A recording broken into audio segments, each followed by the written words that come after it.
The Genesis Communications Radio Network proudly presents The Alex Jones Show, because there's a war on for your mind. Okay, I'm going to rattle through your phone calls, your questions for Bob Chapman on what's happening with the global economic meltdown, what happened with a 1,000-point plunge, and then it going right back up with the plunge protection team run by the federal government manipulating the market. We're going to discuss this all with Bob Chapman right now. He's with us to the bottom of the hour. Then I'm going to continue with your phone calls about what happened yesterday and get into some other very important police state news.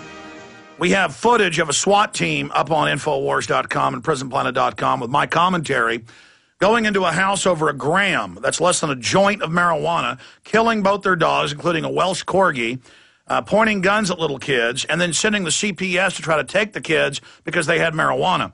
Meanwhile, we have the Fox News clip in the clip where they admit our government's growing the opium in Afghanistan. Now, they've been caught flying cocaine in. Congressional hearings in the 70s and in 96 admitted the CIA ships a lot of the narcotics in. The big banks launder it. By keeping drugs illegal, that keeps the price high, which the banks can then launder. But Bob Chapman, it's been in foreign newspapers that our government has more than, it's 12 times plus a year ago, the amount of opium being produced pre-2001 in Afghanistan. But now to put Marine commanders on Fox News to say, yes, we help them grow it. If we don't, Al-Qaeda will sell it and make money. So, we've got to sell it because they'll sell it if we don't. No, you decriminalize it. But this is how they corrupt the troops in Vietnam. It's how they corrupted them in World War II for narcotics.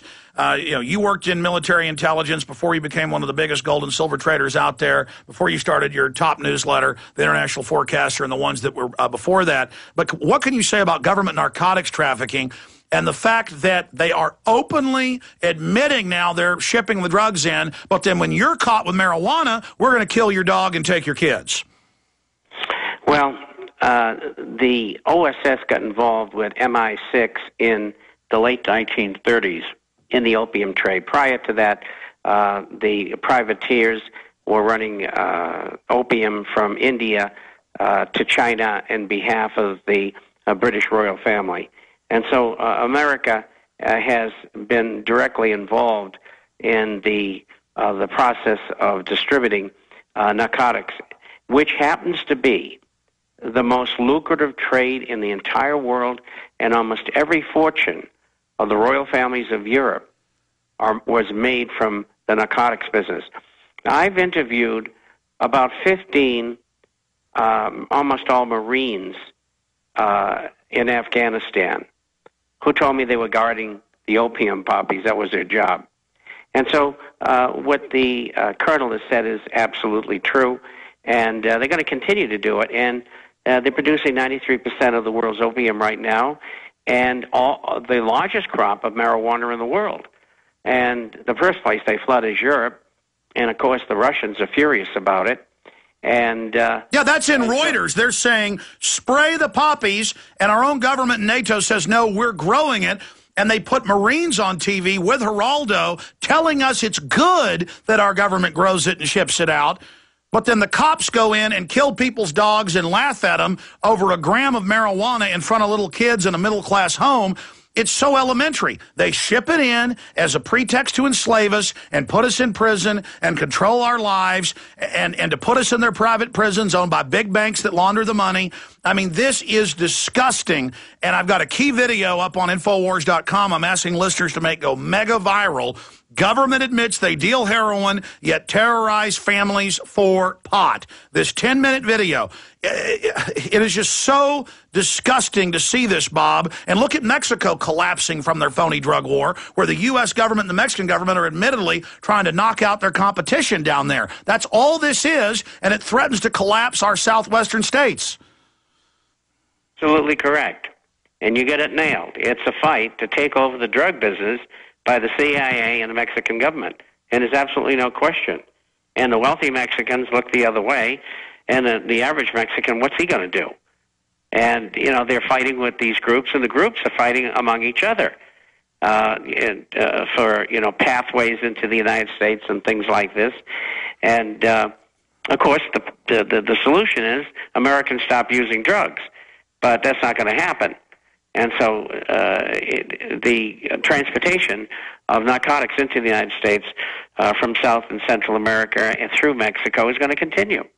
But folks, think of the magnitude. Put two and two together. Because they can't hide it anymore. They admit they're producing the cocaine and heroin. They're shipping it in.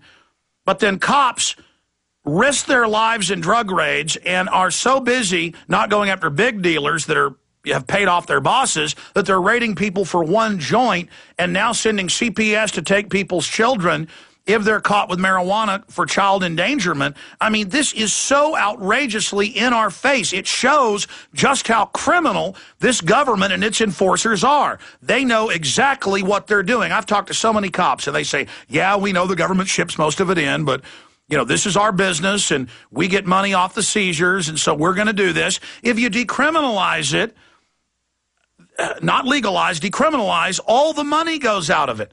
I mean, Skull and Bones was founded for drug dealing at Yale. I mean, our whole CIA was set up for drug dealing. And to watch them do this to their family, and those cops know full well the government's shipping all that stuff in, Bob, it tears my guts out. Well, you're absolutely right, and they've known for a long, long time. I mean, we can go back to Air America during the Vietnam War.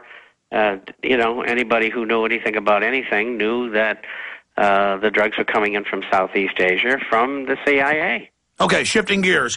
I have a Twitter question here from Info Assurance 1. Should we be pulling our money out of 401ks completely if the dollar collapses? What does it matter? And I want to dovetail that with Bloomberg and others, more and more articles. When you hear austerity, folks, what they've told Greece is they want half of people's 401ks and their pensions to pay the banks. The people don't even owe the money. Merkel, the German president, is saying blast treacherous banks in Greece, says it's all rigged. So the president of Germany is now, or the chancellor of Germany is now saying this. What can you say to people about the plan to get the pension funds? We know they've had hearings, and of course, we're not invited. And the government's got to decide, if anything, what they're going to do. For the time being, they may not do anything. What I've instructed subscribers to do is wait and see if the government's going to do anything. And even if they do, will it be in the form of a 5% tax, so the money will be held for you in your governmental annuity to be paid out when you retire? Or will it be a partial voluntary effort by pension holders to pledge part of or all of their retirement to one of these governmental annuities? Well, that's what Bloomberg said. They said regulators are ordering private pension funds to invest with them. That's a command and control economy right there. That's right, but that's different than this. And so I've told people, let's wait for the shoe to drop. Now, what you're talking about is instructions from the federal government to pension and profit-sharing plans. You will buy Fannie Mae, Freddie Mac, Ginnie Mae, FHA, and U.S. Treasury paper. That's it. Which is an even better way to steal it. I mean, it could be, because the Bloomberg article said making them buy failed banks, making them buy assets in failed banks. That's true, too. And incidentally, in your comment on Germany, I have here the information on the Bilderbergers who are within the German government. Of course, Chancellor Merkel, Foreign Minister Westerwelle, Finance Minister Wolfgang Schäuble, Social Democrat Walter Steinmeier, and Green Party opposition leader Cem Otzmaier. And so you got to say to yourself, the deck is packed. And what is going on right now is the German people are against the bailout, 63%.